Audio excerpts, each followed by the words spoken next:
अस्सलाम वालेकुम students, chemistry 9th में आज हमारा लेक्चर नंबर 7 है और चैप्टर नंबर 3 है। आज जो केमिस्ट्री का जब चैप्टर एंड होता है तो वहाँ पर कुछ हमारे पास जो इम्पोर्टेंट पॉइंट्स हैं वो लिखे गए हैं, तो मैं उन सब पॉइंट्स को बारी बारी बयान करूँगा। सबसे पहले जो पॉइंट है वो ये है कि fluorine is the most electronegative element, कि सबसे ज़्यादा जो इलेक्ट्रोनेगेटिव एलिमेंट है वो फ्लोरीन है।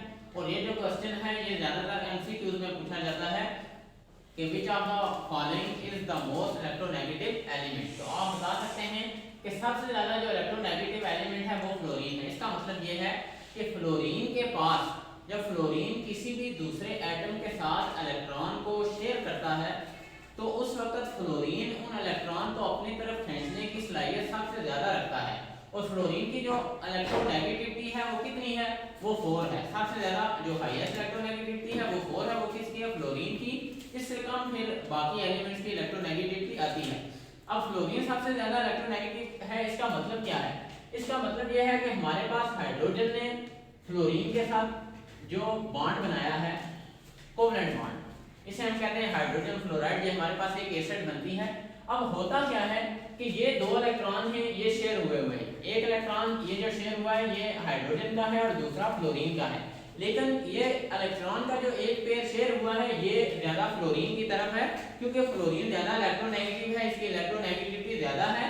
इन इलेक्ट्रॉन को अपनी तरफ खींचने की, अपनी तरफ अट्रैक्ट करने की फ्लोरीन की सलाहियत सबसे ज्यादा है। तो आपने ये बात याद रखनी है कि fluorine is most electronegative element. सबसे ज्यादा जो इलेक्ट्रोनेगेटिविटी है वो कौन से एलिमेंट की है, फ्लोरीन की है। ये एमसीक्यूज में पूछा जाता है बोर्ड के पेपर में।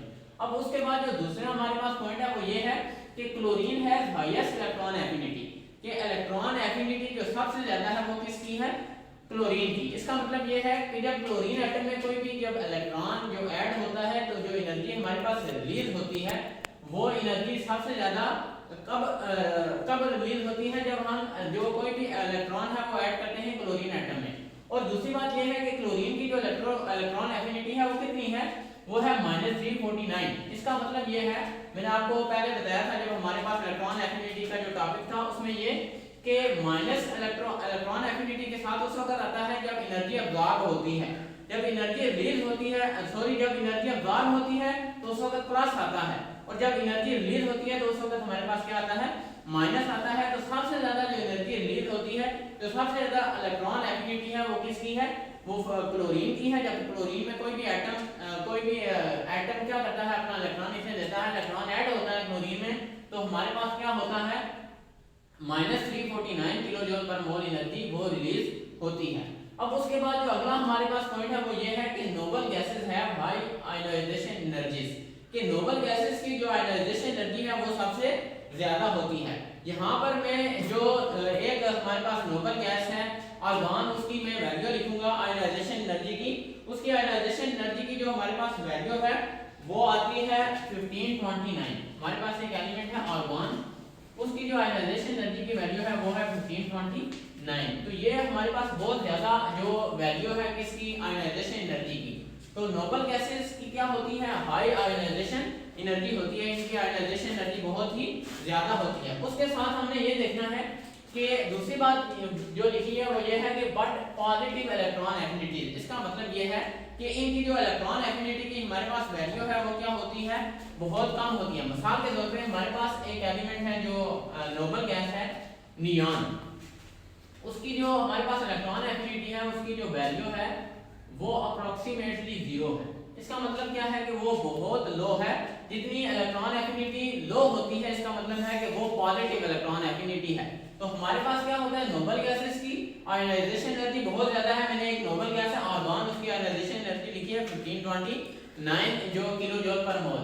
लेकिन इसके साथ साथ जो दूसरी चीज वो ये है कि but positive electron affinity, positive का ये मतलब है कि इनकी इलेक्ट्रॉन एफिनिटी की जो वैल्यू है वो बहुत ही कम होती है। तो मैंने जो वैल्यू लिखी है वो लिखी है नियॉन की, जो अप्रोक्सीमेटली तकरीबन 0 के इक्वल होती है। इसका मतलब है बहुत कम इसकी इलेक्ट्रॉन एफिनिटी है। अब उसके बाद जो अगला हमारे पास पॉइंट है वो ये है कि elements having low ionisation energies, कि वो एलिमेंट जिनकी आयोनाइजेशन एनर्जी की वैल्यू क्या होती है, बहुत लो होती है, बहुत कम होती है, आर गुड रिड्यूसिंग एजेंट्स, वो क्या होते हैं, बहुत ही अच्छे रिड्यूसिंग एजेंट होते हैं। अब उसके बाद जो अगली चीज जो समझने वाली है इस पॉइंट में, वो पहले ये है कि रिड्यूसिंग एजेंट्स कौन से होते हैं। रिड्यूसिंग एजेंट वो होता है जो किसी भी दूसरे एटम को या तो हाइड्रोजन प्रोवाइड करता है, दूसरे एटम को क्या करता है, प्रोवाइड्स हाइड्रोजन, मतलब ये कि वो दूसरे एटम को कोई भी हमारे पास ऐसा जो हमारे पास मॉलिक्यूल में कोई भी हमारे पास मॉलिक्यूल जो बना हुआ है उसमें कोई भी एलिमेंट जो दूसरे एटम को हाइड्रोजन जो देता है, प्रोवाइड करता है, और या फिर क्या करता है, या तो वो हाइड्रोजन प्रोवाइड करेगा, दूसरा वो काम क्या करता है, रिमूव ऑक्सीजन, ऑक्सीजन को वो क्या करता है, रिमूव करता है, उससे ऑक्सीजन को निकाल लेता है, उससे ऑक्सीजन छीन लेता है, उसे हम कहते हैं रिड्यूसिंग एजेंट। अब अच्छा रिड्यूसिंग एजेंट कौन सा होगा, जिसकी आयनाइजेशन एनर्जी क्या होगी, लो होगी, जिसकी आयनाइजेशन एनर्जी क्या होगी, ज्यादा होगी।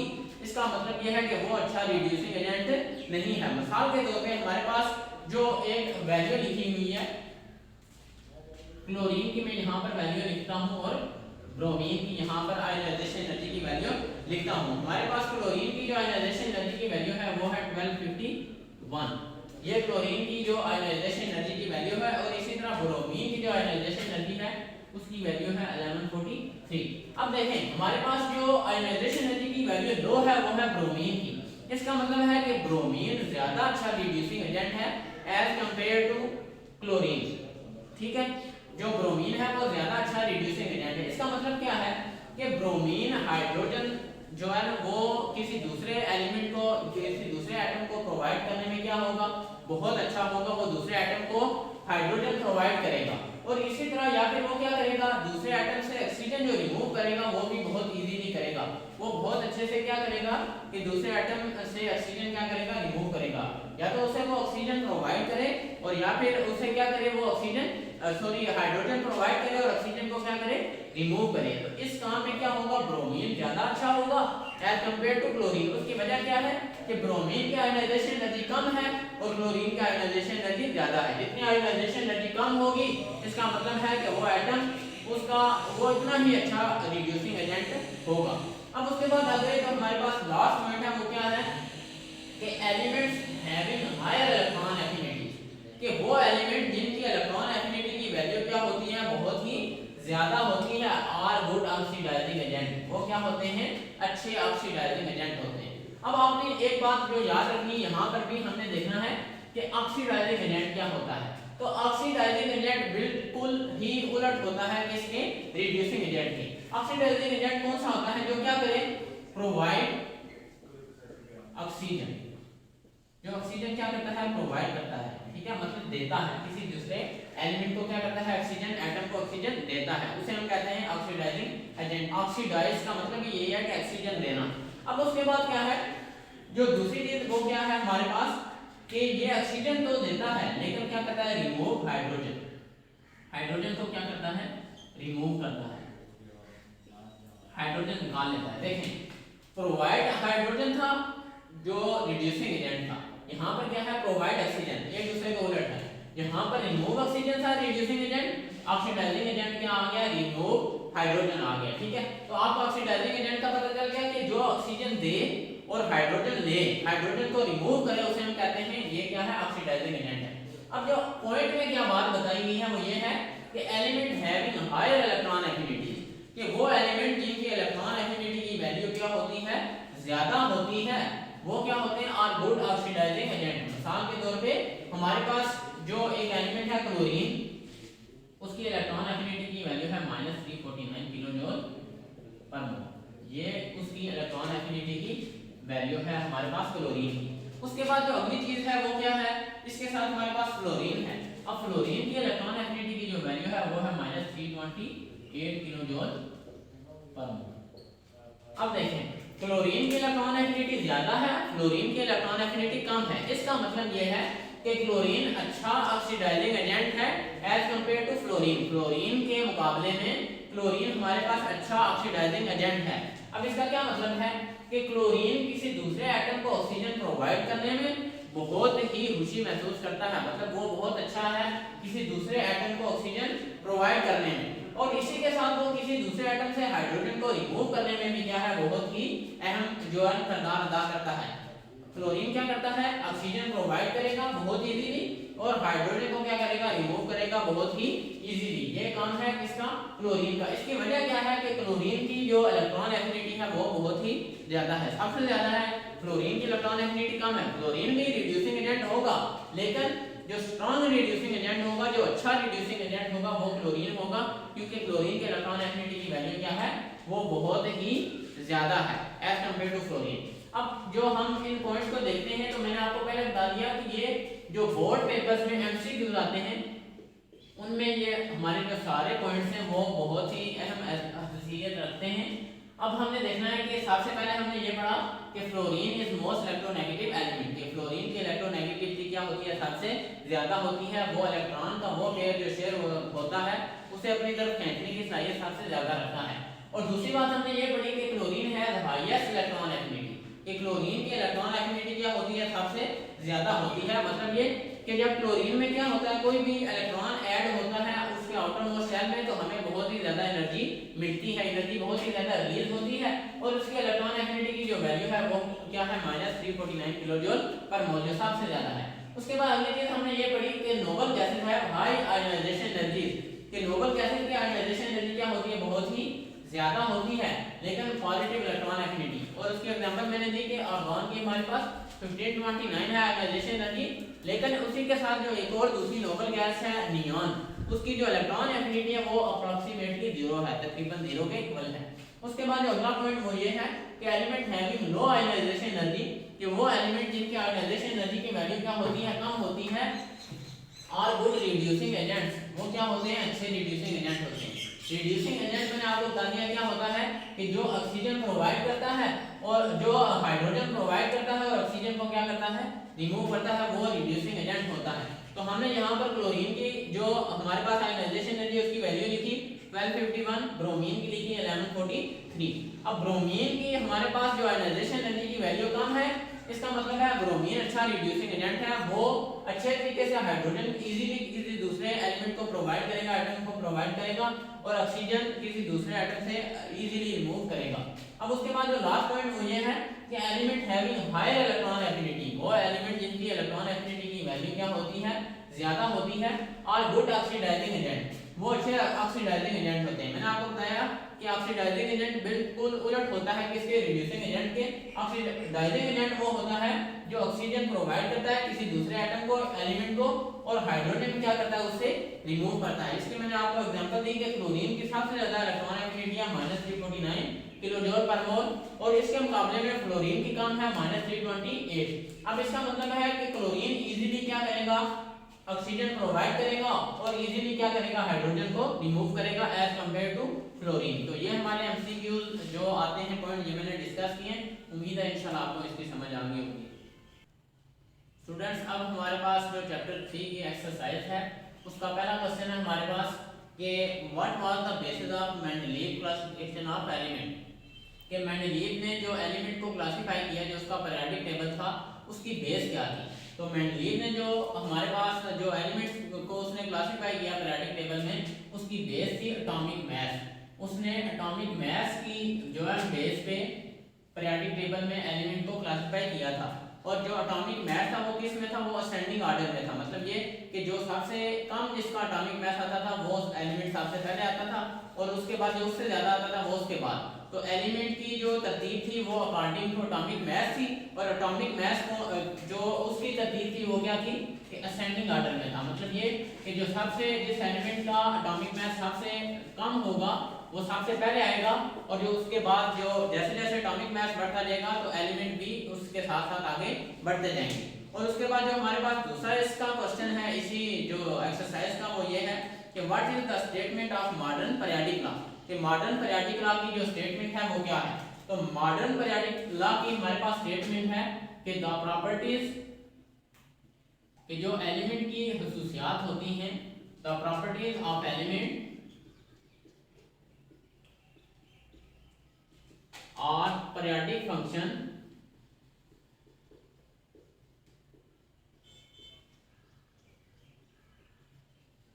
of their atomic number।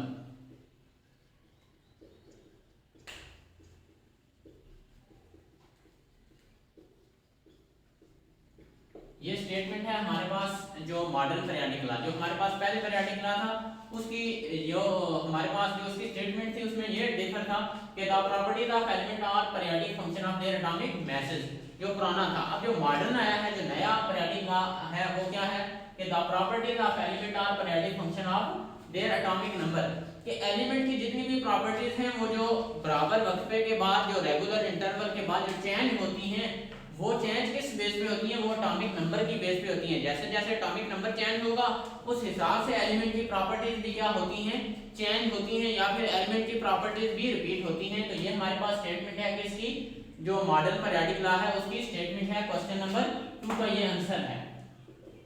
अब उसके बाद जो हमारे पास अगला क्वेश्चन है वो क्या है कि which discovery led to a change in Mendeleev's periodic law, कि मेंडलीव का जो हमारे पास पीरियोडिक लॉ था, जो मेंडलीव ने जो पीरियोडिक लॉ दिया कि the properties of element are the periodic function of their atomic masses, उसकी हमारे पास जो बेस थी वो क्या थी। तो मेंडलीव की हमारे पास जो पीरियोडिक जो मेंडलीव का पीरियोडिक टेबल था उसमें जो चेंज हुई उसकी बेस क्या थी। तो मेंडलीव का जो पीरियोडिक टेबल है वो चेंज इस वजह से हुआ कि उसका जो हमारे पास पीरियोडिक लॉ था वो क्या था कि the properties of element are periodic function of their atomic masses, atomic mass था। अब जो मॉडर्न आया उसमें एटॉमिक नंबर आ गया, तो वो ये पूछ रहे हैं कि ये जो एटॉमिक नंबर हमने लाया एटॉमिक मैस की जगह, इस जो चेंज की वजह क्या है। तो इस चेंज की हमारे पास जो वजह है वो है एक्स रेज, कि जब एक्स रेज हमारे पास जो डिस्कवर हुई तो उसके बाद जो साइंटिस्ट ने, जो मोज़ले ने ये देखा कि हमारे पास क्या होता है कि जो एक्स रेज की जो वेवलेंथ होती है वो अकॉर्डिंग टू एटॉमिक नंबर होती है, कि एलिमेंट के एटॉमिक नंबर के साथ वो रिलेट करती हैं, उनका कुछ ना कुछ तल्लक है। तो जब एक्स रेज की डिस्कवरी के बाद उन्होंने क्या जब देखा कि हमारे पास एटॉमिक नंबर के रिलेटेड है एक्स रेज की वेवलेंथ, तो उन्होंने क्या किया कि पीरियोडिक लॉ को, जो मेंडलीव का पीरियोडिक लॉ है उसे चेंज कर दिया, और चेंज उसमें उन्होंने क्या चीज की कि जो एटॉमिक मैस की जगह वो एटॉमिक नंबर लेकर आए नए जो पीरियोडिक लॉ है उसमें। अब उसके बाद जो हमारे पास जो अगला हमारे पास जो क्वेश्चन है वो क्या है कि which parameter was adopted by Moseley to arrange element in the periodic table, कि पीरियोडिक टेबल में उसने जो एलिमेंट्स को अरेंज किया उसके लिए उसने कौन सी पैरामीटर इस्तेमाल किया, मतलब ये कि किस चीज को उसने बुनियाद बनाकर चेंजिंग लाई, जो पीरियोडिक टेबल में जो उसने नया पीरियोडिक टेबल दिया उसमें उसने किस चीज को बेस बनाया। तो हमने देखा कि उसने बेस बनाया किसको, एटॉमिक नंबर को। उसने एटॉमिक नंबर की बेस पे क्या किया, एलिमेंट को अरेंज किया मॉडर्न पीरियोडिक टेबल में, ठीक है। और जो एलिमेंट हमारे पास जो अरेंजमेंट है उनकी वो किस लिहाज से है, वो असेंडिंग ऑर्डर, एटॉमिक नंबर का असेंडिंग ऑर्डर, मतलब ये कि जिसका एटॉमिक नंबर सबसे कम है वो एलिमेंट सबसे पहले आएगा, जिसका उससे ज्यादा है वो उसके बाद आएगा, ठीक है। तो सबसे कम से सबसे ज्यादा तक वो जा रहे हैं कि सबसे कम वाला एलिमेंट जिसका एटॉमिक नंबर सबसे कम है वो पहले आएगा, और फिर वो लास्ट तक जाएंगे।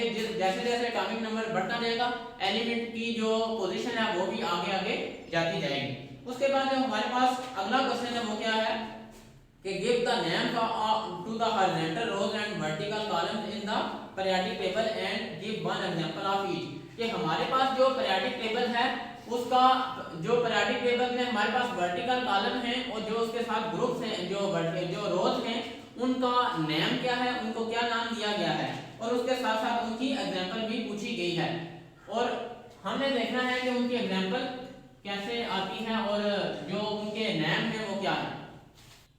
अच्छा स्टूडेंट्स, जो हमारा क्वेश्चन था कि हॉरिजॉन्टल जो रोज हैं और जो वर्टिकल कॉलम्स हैं उनके नेम क्या होते हैं और उनकी एग्जांपल, तो हमारे पास ये पीरियोडिक टेबल है, इसमें हमने ये देखना है कि हॉरिजॉन्टल जो रोज हैं वो ये हैं हाइड्रोजन और हीलियम, ये हमारे पास हॉरिजॉन्टल रो हैं। इनका जो नाम है वो क्या होता है, इनका नाम होता है पीरियड, इन्हें हम कहते हैं पीरियड, ठीक है। जो हमारे पास हॉरिजॉन्टल रोज हैं उन्हें हम क्या कहते हैं, पीरियड कहते हैं। हमारे पास 7 पीरियड होते हैं जो पीरियोडिक टेबल में 1 2 3 4 5 6 7, तो ये हमारे पास जो हॉरिजॉन्टल रोज हैं वो क्या है, पीरियड हैं। फर्स्ट पीरियड के एलिमेंट भी लिखे हुए हैं और सेकंड पीरियड के एलिमेंट भी लिखे हुए हैं। फर्स्ट पीरियड के एलिमेंट है हाइड्रोजन और हीलियम, सेकंड पीरियड के हैं lithium, boron, carbon, nitrogen, oxygen, chlorine और नियान। उसके बाद जो हमारे पास दूसरी चीज है वो ये है कि वर्टिकल कॉलम्स, तो जो वर्टिकल कॉलम्स होते हैं उनका नाम होता है ग्रुप्स, उन्हें हम नाम देते हैं ग्रुप्स का। वर्टिकल कॉलम का ये मतलब है कि जो ऊपर से नीचे होते हैं, रोज का हॉरिजॉन्टल रोज का ये मतलब है कि जो बाएं से दाएं होते हैं, और वर्टिकल कॉलम का ये मतलब है कि जो टॉप से बॉटम की तरफ, ऊपर से नीचे की तरफ होते हैं। तो हमारे पास जो ग्रुप्स हैं जो पीरियोडिक टेबल में वो कितने होते हैं, 18 ग्रुप्स होते हैं पीरियोडिक टेबल में। अब हर ग्रुप का एक अलग नाम है, उसका मुख्तलिफ जो नाम होते हैं। और हमारे पास जो यहाँ पर जो ग्रुप लिखे हुए वो कौन से हैं कि फर्स्ट ए ग्रुप लिखा हुआ है और 8A ग्रुप के 2 एलिमेंट हमारे पास लिखे हुए हैं। ये हमारे पास जो ग्रुप्स की एग्जांपल है। जो फर्स्ट ए जो ग्रुप है इसके एलिमेंट कौन कौन है, हाइड्रोजन है, लिथियम है, सोडियम है, पोटेशियम, रुबिडियम, सीजियम और फ्रांसियम। ठीक है, उसके बाद जो 8A है helium, नियान, argon, krypton, xenon, radon, ये उसके नीचे आते हैं। तो ये हमारे पास जो हॉरिजॉन्टल रोज होती हैं उन्हें हम क्या कहते हैं, पीरियड्स कहते हैं। और जो हमारे पास वर्टिकल कॉलम होते हैं उन्हें हम क्या कहते हैं, ग्रुप कहते हैं। अब जो हमारे पास अगला क्वेश्चन है वो ये है कि give common names for the elements of group 1 to 17 और 18। हमने नाम बताने हैं कि हमारे पास जो ग्रुप्स हैं ग्रुप 1 to 17 और 18, इन ग्रुप्स के नाम क्या हैं। तो हमारे पास सबसे पहले जो फर्स्ट ग्रुप है उसका जो नाम है वो हमारे पास आता है अल्कली मेटल। इसे हम कहते हैं अल्कली मेटल। जो फर्स्ट ग्रुप है इनको अल्कली कहते हैं बेस को। ये क्या करते हैं, जब किसी भी दूसरे जो एलिमेंट के साथ जब ये रिएक्ट करते हैं तो ये बेसिस बनाते हैं। ये क्या बनाते हैं, बेसिस बनाते हैं। मिसाल के तौर पे हमारे पास जो सोडियम है ये जब वाटर के साथ रिएक्ट करता है तो ये क्या बनाता है, सोडियम हाइड्रोक्साइड एक बेस बनाता है और इसके साथ हमारे पास हाइड्रोजन बनता है। ये क्या करता है, बेस बनाता है जब ये वाटर के साथ रिएक्ट करती है जो सोडियम है। तो सोडियम देखें हमारे पास अल्कली मेटल है, ये क्या करती है जब वाटर के साथ इसने रिएक्ट किया तो इसने क्या बनाई है, बेस बनाई है। इस वजह से इन्हें क्या कहते हैं, अल्कली मेटल। अल्कली का मतलब होता है बेस। इसी के साथ जो हमारे पास दूसरा जो ग्रुप है उसका नाम हमारे पास क्या है, इसका नाम है हमारे पास अल्केलाइन अर्थ मेटल। मतलब ये कि ये अर्थ क्रस्ट से निकलते हैं, जो जमीन से जो जितनी भी धातें जो निकलती हैं, जितने भी एलिमेंट निकलते हैं ये उनमें ज्यादातर शामिल होते हैं, इसलिए इनका नाम क्या होता है, अल्कलाइन अर्थ मेटल होता है। इसके बाद जो हमारे पास जो ग्रुप है वो है ग्रुप 17। तो ग्रुप 17 में क्या आता है, सबसे पहले इनका नाम है हैलोजन। ग्रुप 17 का नाम क्या है, हैलोजन। हैलोजन क्या है, हैलो और जिन। हैलो कहते हैं साल्ट को, हैलो किसे कहते हैं, साल्ट को। जिन कहते हैं फॉर्मेशन को, बनाने को। तो ये क्या करते हैं, साल्ट बनाते हैं। ठीक है, ये क्या करते हैं, साल्ट बनाते हैं ये जो एलिमेंट है, इसलिए इनको क्या कहते हैं, हैलोजन कहते हैं। ग्रुप 17 के जो एलिमेंट हैं इन्हें हैलोजन कहते हैं क्योंकि ये साल्ट फॉर्मेशन करते हैं, साल्ट बनाते हैं, क्लोरीन, क्लोरीन, ब्रोमीन, आयोडीन और एस्ट्राटीन। उसके बाद जो हमारे पास अगला जो ग्रुप है वो क्या है, ग्रुप 18। इनका नाम क्या है, इनका ग्रुप 18 का हमारे पास जो नाम है वो क्या है, नोबल गैसेस। ग्रुप 18 को क्या कहते हैं, नोबल गैसेस कहते हैं। इनका जो दो तीन तरह के नाम है, नोबल गैसेस भी इनका नाम है और इसके साथ साथ इनका दूसरा नाम है इनर्ट गैसेस। इसका मतलब ये है कि क्योंकि इनका जो वैलेंस जो ऑर्बिटल है, जो वैलेंस शेल है वो कंप्लीटली फिल होता है, इसलिए इनके पास मजीद गुंजाइश नहीं होती कि ये दूसरे एलिमेंट के साथ रिएक्ट करके बॉन्ड फॉर्मेशन कर सके। इस वजह से इनका नाम क्या आता है, नोबल गैसेस आता है। तो ग्रुप 1 है जो हमारे पास उसका जो नाम है वो है अल्कली मेटल। ग्रुप 2 का क्या है, अल्कलाइन अर्थ मेटल। इसी तरह जो ग्रुप 17 है उसका हैलोजन है और ग्रुप 18 का जो हमारे पास नाम है वो क्या है, नोबल गैसेस है या फिर इनर्ट गैसेस इनका नाम है। ये हमारा आज का टॉपिक था जिसमें हमने एक्सरसाइज के 6 क्वेश्चन पढ़ लिए। इंशाल्लाह मजीद जो इसके क्वेश्चन रहेंगे वो हम अगले लेक्चर में पढ़ेंगे। अल्लाह हाफिज़।